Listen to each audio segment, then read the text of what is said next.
الحمد لله وكفى وسلام على عباده الذين اصطفى وعلى آله وأصحابه الذين هم نجوم الهدى وقادة التقى أما بعد فأعوذ بالله من الشيطان الرجيم بسم الله الرحمن الرحيم يا أيها الذين آمنوا ما لكم إذا قيل لكم انفروا في سبيل الله إذ ثاقلتم إلى الأرض أرضيتم بالحياة الدنيا من الآخرة فما متاع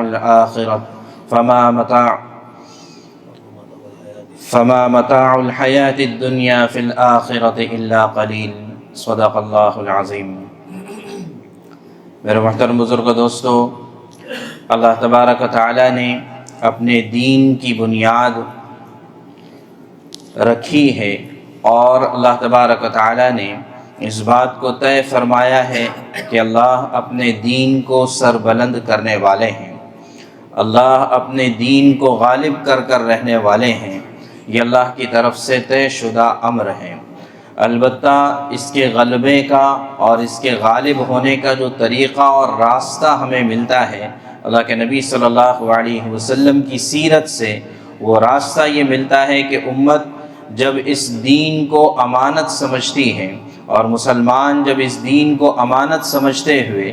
اس پر عمل کرتے ہیں اور پھر اسے آگے تک پہنچاتے ہیں، اوروں تک اس پیغام کو جب پہنچاتے ہیں اور اس فکر اور مشن کے ساتھ جب نکلتے ہیں، تب جا کر اللہ تبارک و تعالیٰ اس امت کو عروج عطا فرماتے ہیں اور اس امت کو سربلند فرماتے ہیں۔ یہی ضابطہ ہمیں قرآن میں بھی ملتا ہے، یہی ضابطہ ہمیں سیرت میں بھی ملتا ہے اور اللہ کے نبی صلی اللہ علیہ وسلم کی احادیث میں بھی ملتا ہے۔ چنانچہ اللہ تبارک و تعالیٰ فرماتے ہیں یا ایھا الذین آمنوا، اے ایمان والو تمہیں کیا ہو گیا ہے کہ اذا قیل لکم انفروا فی سبیل اللہ، جب تم سے کہا جاتا ہے کہ اللہ کے راستے میں نکلو اور اللہ کے راستے میں خروج کرو۔ اللہ کے راستے میں نکلنے کا مقصد کیا ہے، مطلب کیا ہے کہ آدمی اپنے کاروبار اور اپنی مشغولیات سے وقت نکال کر اور وہاں سے نکل کر اللہ کے دین کی نسبت پر چلا جائے، خود بھی اس پر عمل کریں، اوروں کو بھی عمل کرنے کی ترغیب اس پر دے۔ تو جب تم سے کہا جاتا ہے کہ اللہ کے راستے میں نکلو تو اثاقلتم الی الارض، تو بجائے یہ کہ تم اللہ کے راستے میں نکلنے کے تم زمین پر دبک کر بیٹھ جاتے ہو، تم زمین پر بوجھ بن جاتے ہو، یعنی بجائے نکلنے کے تم اپنے مقام پر، اپنے گھروں میں اور اپنی مشغولیات میں باقی رہ جاتے ہو، تو کیا وجہ ہے؟ تو آگے اللہ تبارک و تعالیٰ خود اصل وجہ بتاتے ہیں، اَرَضِيتُمْ بِالْحَيَاةِ الدُّنْيَا مِنَ الْآخِرَةِ، کیا تم آخرت کے مقابلے میں دنیاوی زندگی پر راضی ہو چکے؟ یعنی کیا تم یہ چاہتے ہو کہ دنیا میں جو اللہ نے تم کو تھوڑی بہت دنیا کے مال اور اسباب دیے ہیں، تم اسی پر راضی ہو گئے، تم اسی پر خوش ہو گئے، تمہیں اچھا مکان مل گیا، تمہیں اچھی سواری مل گئی، تمہیں اچھا عہدہ مل گیا، تمہیں 2-4 پیسے آ گئے تو تم اسی پر راضی ہو گئے؟ فما متاع الحیات الدنیا فی الآخرۃ الا قلیل، حالانکہ آخرت کے مقابلے میں دنیا کے مال اور اسباب بہت تھوڑے سے ہیں، بہت تھوڑے بھی ہے مقدار میں اور بہت تھوڑے دنوں کے لیے بھی ہے، اس لیے کہ مال کو زوال ہے، آج کسی کے پاس ہے کل کسی کے پاس چلا جائے گا، اور بہرحال اگر ساری زندگی مال رہا بھی تب بھی زندگی وفا نہیں کرے گی، یہ تو طے ہے، ایک دن اس کو چھوڑ کر جانا ہے۔ تو لہٰذا آخرت کے مقابلے میں دنیا کے مال و متاع، دنیا کے اسباب اور دنیا کی آسائشیں، دنیا کا آرام و راحت، یہ سب تھوڑا ہے۔ اصل جو آرام ہے، اصل جو کامیابی ہے، وہ آخرت کی کامیابی ہے۔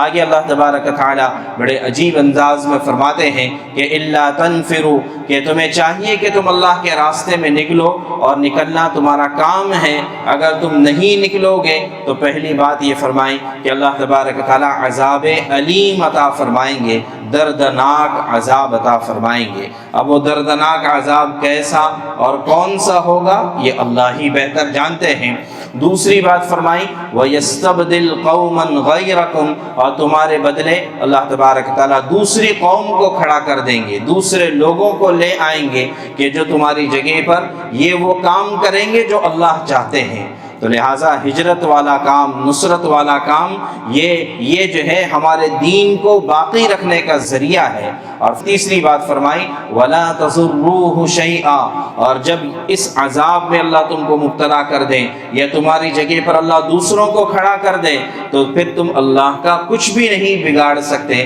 اس لیے کہ اللہ کی ذات تو سب سے اعلیٰ و ارفع ہے، اللہ کی ذات سب سے برتر ہے۔ واللہ علی کل شیء قدیر، اور اللہ کی ذات تو ہر چیز پر کمال قدرت رکھتی ہے، ساری چیزیں اللہ کے اختیار میں ہیں۔ تو بہرحال یہ تو قرآن کی آیت ہو گئی، سیرت پر نظر ڈالنے سے بھی ہمیں یہی بات ملتی ہے۔ چنانچہ ہمارے یہاں پر قصہ چل رہا تھا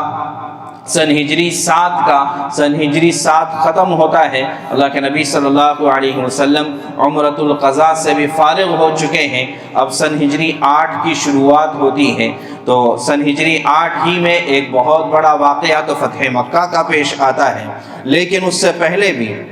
ہم دیکھتے ہیں کہ اللہ کے نبی صلی اللہ علیہ وسلم خود بھی اللہ کے راستے میں نکلتے رہے،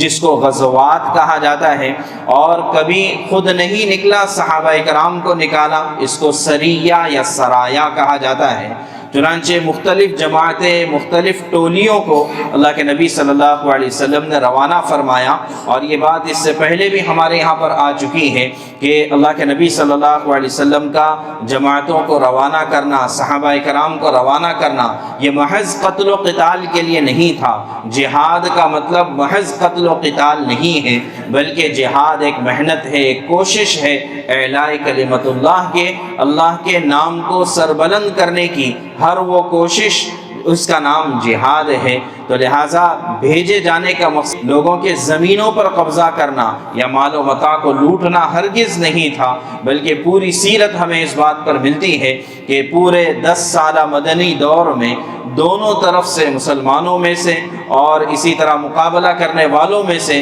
مرنے والوں کی تعداد 1000 کے آس پاس ملتی ہے کہ 10 سال تک مختلف جنگیں ہوئی، لیکن اس کے باوجود 1000 سے زیادہ دونوں طرف کے لوگ بھی نہیں مارے جاتے ہیں۔ تو اس سے پتہ چلتا ہے کہ جہاد کا یا بھیجے جانے کا مقصد اعلاء کلمت اللہ تھا، نہ کہ قتال کرنا اور نہ کہ لوگوں کو قتل کرنا۔ تو بہرحال اس بات کو سمجھنے کی ضرورت ہے۔ تو سن ہجری 8 شروع ہوتا ہے، اللہ کے نبی صلی اللہ علیہ وسلم مختلف جماعتوں کو روانہ فرماتے ہیں۔ چنانچہ یہ بات اس سے پہلے بھی آ چکی ہے کہ صلح حدیبیہ کے بعد اللہ کے نبی صلی اللہ علیہ وسلم نے اس زمانے کے جتنے بادشاہ تھے، بڑے سمجھے جانے والے لوگ تھے، ان کے نام خطوط روانہ فرمائے تھے۔ چنانچہ ایسے ہی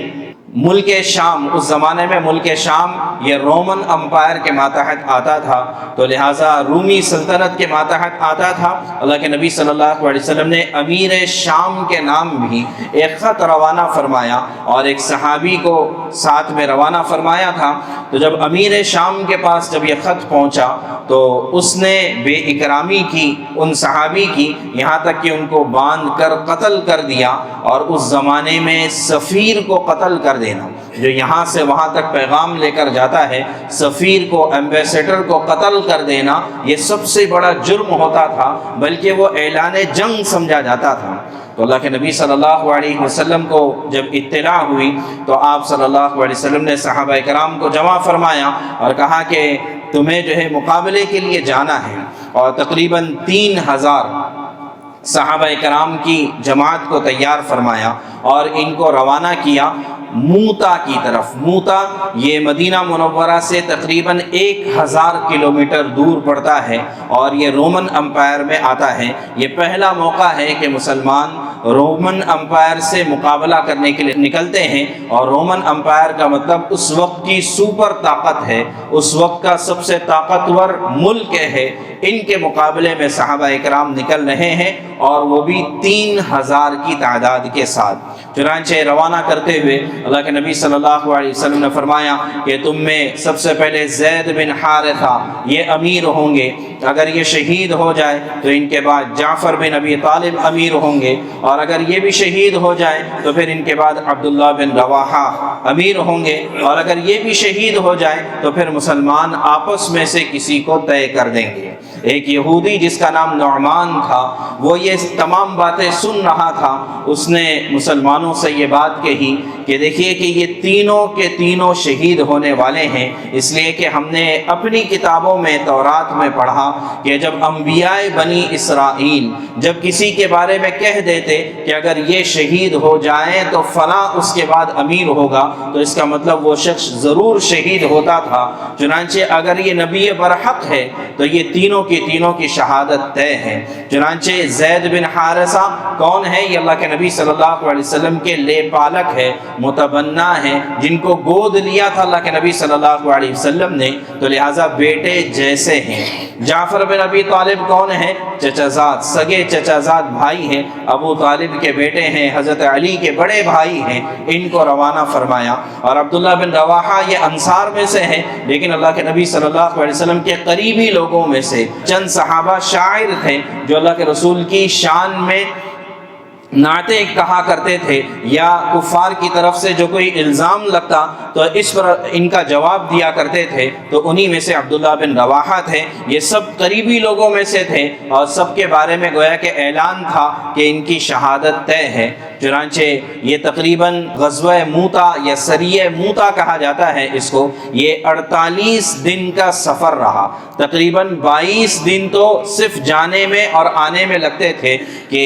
یہ بڑا جو ہے دور کا سفر رہا۔ لیکن بہرحال صحابہ کرام روانہ ہوئے، اور جیسے صحابہ کرام روانہ ہوئے وہاں سامنے بھی پتہ چل گیا کہ یہاں سے مدینے سے ایک لشکر آ رہا ہے مقابلہ کرنے کے لیے، تو وہاں پر بھی ان لوگوں نے آس پاس کے تمام لوگوں کو جمع کیا اور تقریباً 2 لاکھ کا مجمع جمع ہو گیا۔ یہاں 3000 ہے اور وہاں پر 2 لاکھ ہے۔ تو اب جو ہے اس مقام موتا سے پہلے ایک مقام ہے معان کے نام سے، تو وہاں پر زید بن حارثہ نے لوگوں سے مشورہ کیا کہ کیا کرنا چاہیے، کہ ہم تو نکلے ہیں 3000 کی تعداد میں، سامنے مقابلہ 2 لاکھ سے ہے، تو کیا کرنا چاہیے؟ ہمیں مقابلہ کرنا چاہیے، یہ اللہ کے نبی صلی اللہ علیہ وسلم کو اطلاع دینی چاہیے کہ اور لوگوں کو ہمارے ساتھ بھیج دیا جائے تاکہ مقابلے میں آسانی ہو۔ تو بعض حضرات کی رائے آئی کہ حضور کو اطلاع دے دینا چاہیے تاکہ وہاں سے کچھ لوگ آ جائیں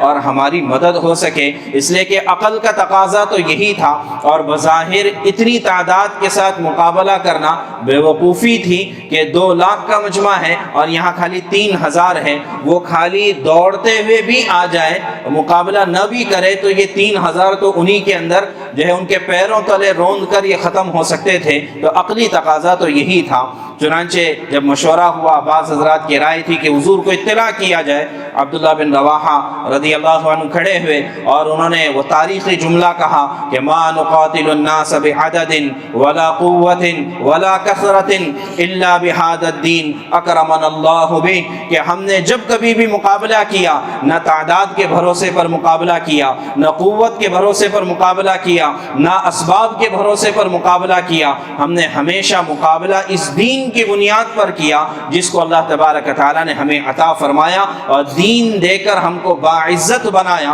ہم نے اس دین کے ذریعے سے مقابلہ کیا ہے، تو لہٰذا ہم مقابلہ کریں گے، اما تظاہر و اما شہادت، کہا کہ یا تو ہم کامیاب ہوں گے یا تو ہم شہید ہو جائیں گے، تو دونوں میں ہماری کامیابی ہے۔ تو بہرحال پھر یہ طے ہوا کہ ٹھیک ہے ہم مقابلہ کریں گے۔ چنانچہ مقام موتا پر پہنچے اور وہاں پہنچ کر جب مقابلہ ہوا تو ظاہر ہے کہ جو متوقع تھا وہی ہونا تھا۔ چنانچہ سب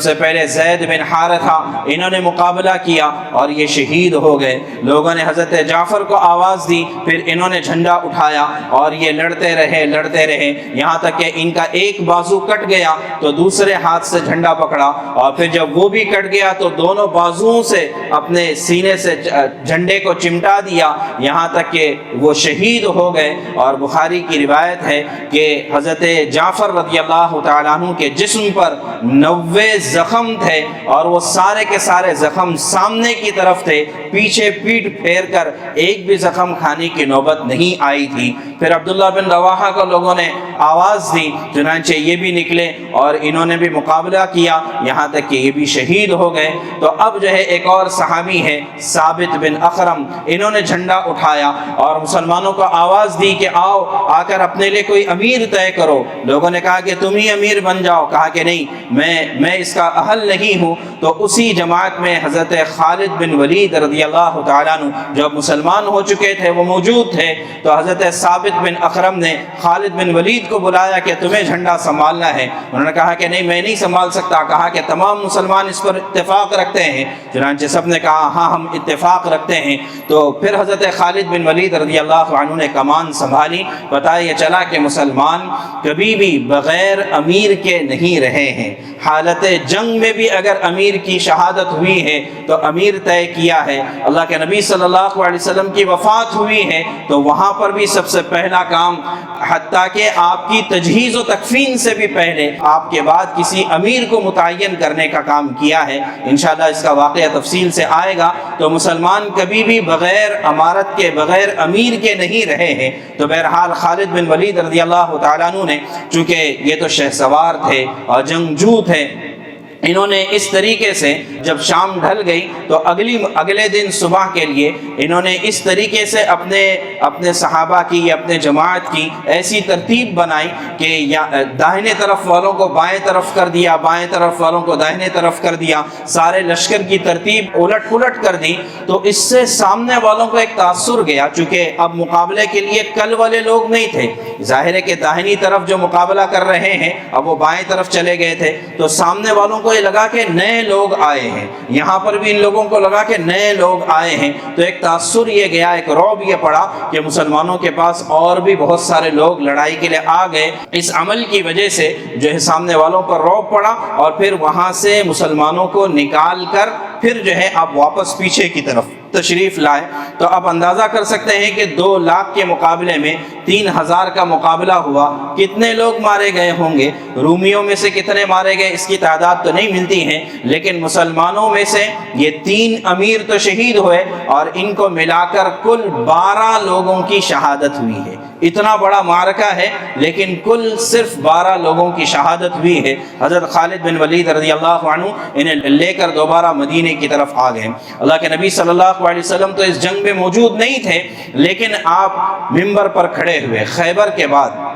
جب خیبر فتح ہوا اس کے بعد اللہ کے نبی صلی اللہ علیہ وسلم کے لیے لکڑی کا ممبر بنایا گیا، اور خیبر کے بعد سے آپ لکڑی کے ممبر پر کھڑے ہو کر خطبہ دیتے تھے، ورنہ اس سے پہلے ممبر نہیں تھا، ایک کھجور کا تنا تھا، کھجور کے تنے پر سہارا رکھ کر آپ بات کیا کرتے تھے، خطبہ دیا کرتے تھے۔ اور پھر اس پر بھی واقعہ مشہور ہے کہ جب ممبر بنایا گیا اور اس کھجور کے تنے کو ہٹا دیا گیا تو وہ رونے لگا، اور ایسا رونے لگا جس طرح کے بچے ہچکیاں لے کر روتے ہیں۔ تو اسی وجہ سے اس کو ستون حنانہ کہا جاتا ہے کہ رونے والا ستون۔ تو جب پورے مسجد میں آواز گونجی کہ ستون رو رہا ہے اس بات پر کہ اللہ کے نبی صلی اللہ علیہ وسلم مجھ سے جدا ہوں گے اور میرا سہارا نہیں لیں گے، تو اللہ کے نبی صلی اللہ علیہ وسلم نے اس پر ہاتھ رکھا اور کہا کیا تو اس پر راضی نہیں کہ اللہ تجھے میرے ساتھ جنت میں رکھیں گے؟ تو وہ پھر جو ہے رونا، اس کی ہچکچاہٹ کی آواز ختم ہو گئی، اس نے رونا بند کیا۔ پھر اللہ کے نبی صلی اللہ علیہ وسلم نے اس ستون کو ہٹا دیا اور آپ منبر پر کھڑے ہوئے۔ بہرحال یہ درمیانی بات تھی۔ تو آپ صلی اللہ علیہ وسلم غزوہ موتا کے موقع پر خود تو شریک نہیں ہوئے، البتہ منبر پر کھڑے ہوئے اور صحابہ کرام سے فرمایا کہ زید بن حارثہ نے جھنڈا اٹھایا یہاں تک کہ وہ شہید ہو گیا، جعفر نے جھنڈا اٹھایا یہاں تک کہ وہ شہید ہو گیا، عبداللہ بن رواحہ نے جھنڈا اٹھایا یہاں تک کہ وہ شہید ہو گیا، اس لیے کہ آپ کے لیے گویا کہ میدان موتا آپ کے سامنے اسکرین بنا کر پیش کر دیا گیا تھا، اور اللہ کے لیے کیا چیز ناممکن ہے۔ پھر فرمایا کہ اس کے بعد جھنڈا اٹھایا ہے سیف من سیوف اللہ کی تلواروں میں سے ایک تلوار نے جھنڈا اٹھایا ہے، یعنی خالد بن ولید رضی اللہ عنہ کی طرف اشارہ تھا۔ تو بہرحال اسی کے ساتھ آپ صلی اللہ علیہ وسلم حضرت جعفر کے گھر پر تشریف لے گئے، وہاں پر ان کی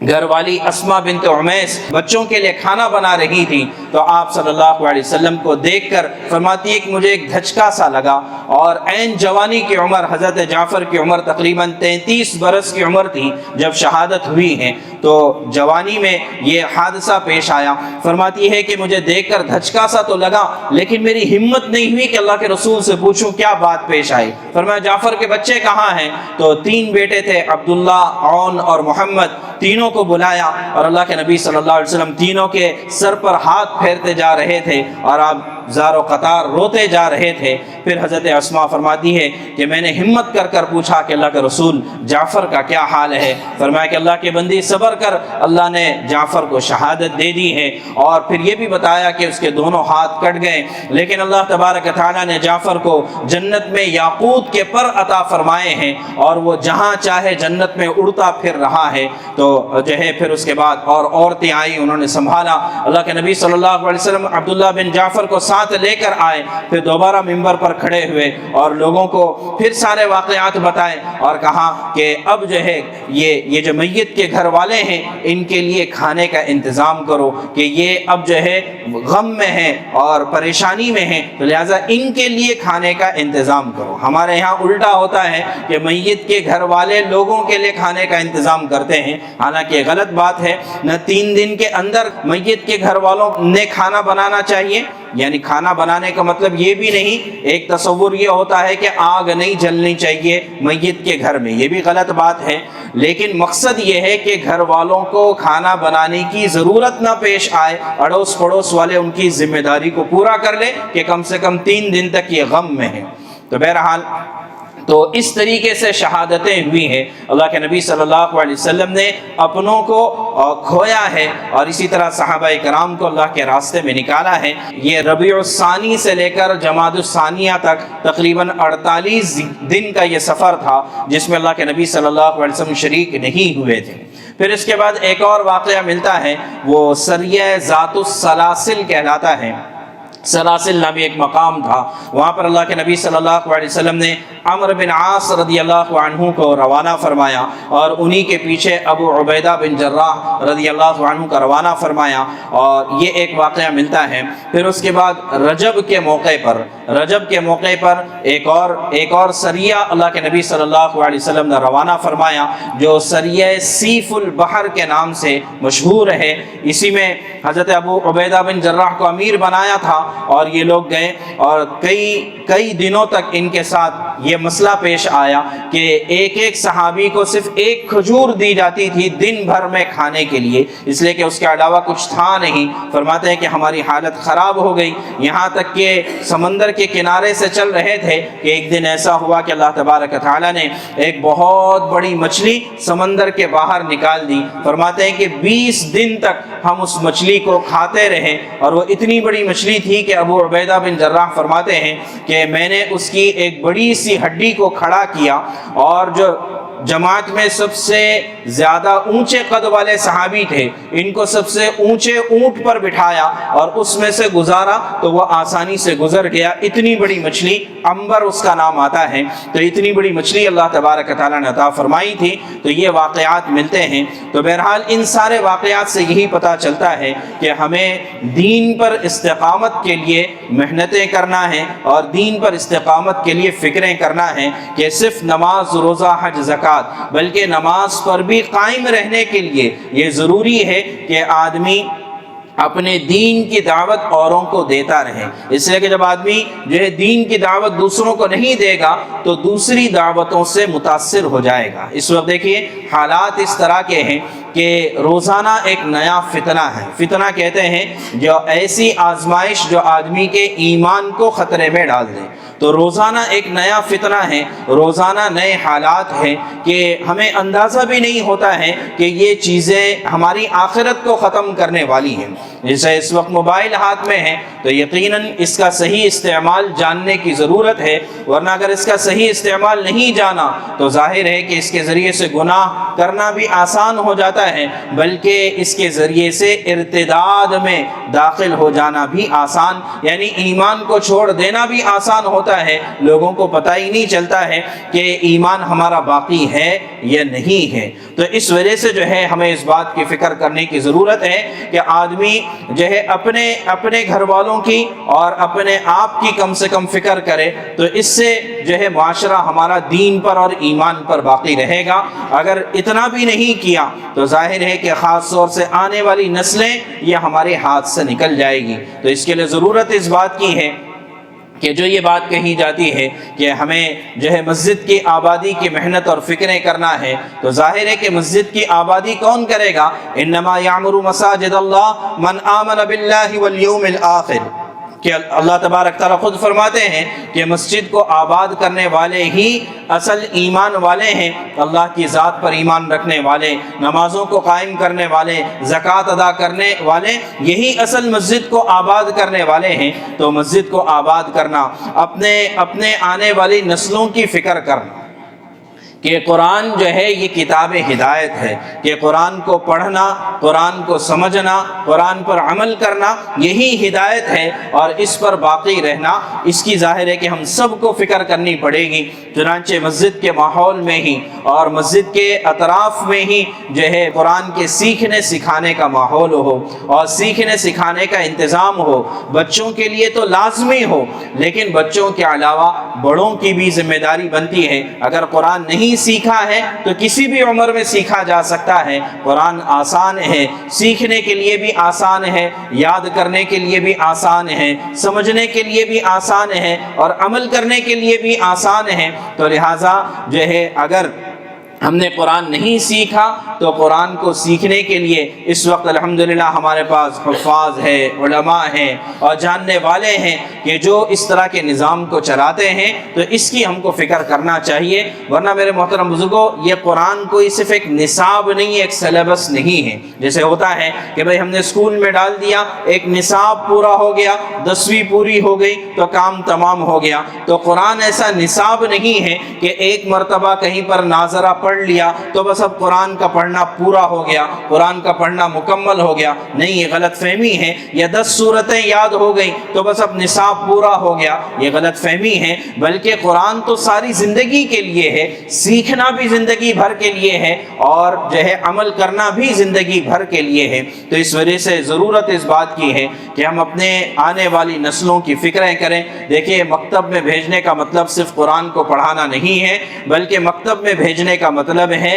دین کی بنیادوں کو مضبوط کرنا۔ وہاں پر صرف قرآن نہیں سکھایا جاتا، وہاں پر مسائل بھی بتائے جاتے ہیں، وہاں پر سیرت بھی سکھائی جاتی ہے، وہاں پر دعائیں بھی یاد کرائی جاتی ہے۔ تو یہ تمام چیزیں مل کر یہ دین کی بنیادوں کو مضبوط کرنے والا عمل ہوتا ہے۔ تو لہٰذا اس کی جو ہے ہر ایک کو فکر کرنے کی ضرورت ہے، چاہے وہ ذمہ دار ہو یا نہ ہو۔ کم سے کم ہر آدمی اپنے گھر کا ذمہ دار ہے، اپنی اولاد کا ذمہ دار ہے۔ تو اللہ تبارک تعالیٰ نے الحمدللہ ہماری مسجد میں یا ہماری مسجد کے اطراف میں ایسے اسباب رکھے ہیں، آدمی جب چاہے اور جس طریقے کا چاہے قرآن سیکھ سکتا ہے، قرآن جان سکتا ہے، قرآن پر عمل کر سکتا ہے۔ تو اس وجہ سے ہمیں جو ہے اس بات کی فکر کرنے کی ضرورت ہے۔ اللہ تبارک تعالیٰ ہمیں صحیح معنوں میں اللہ کے نبی صلی اللہ علیہ وسلم کی سیرت کو اور آپ کی زندگی کو سمجھنے کی توفیق عطا فرمائے اور اس پر ہمارے لیے عمل کرنا آسان فرمائے۔ وآخر دعوانا الحمد للہ رب العالمین۔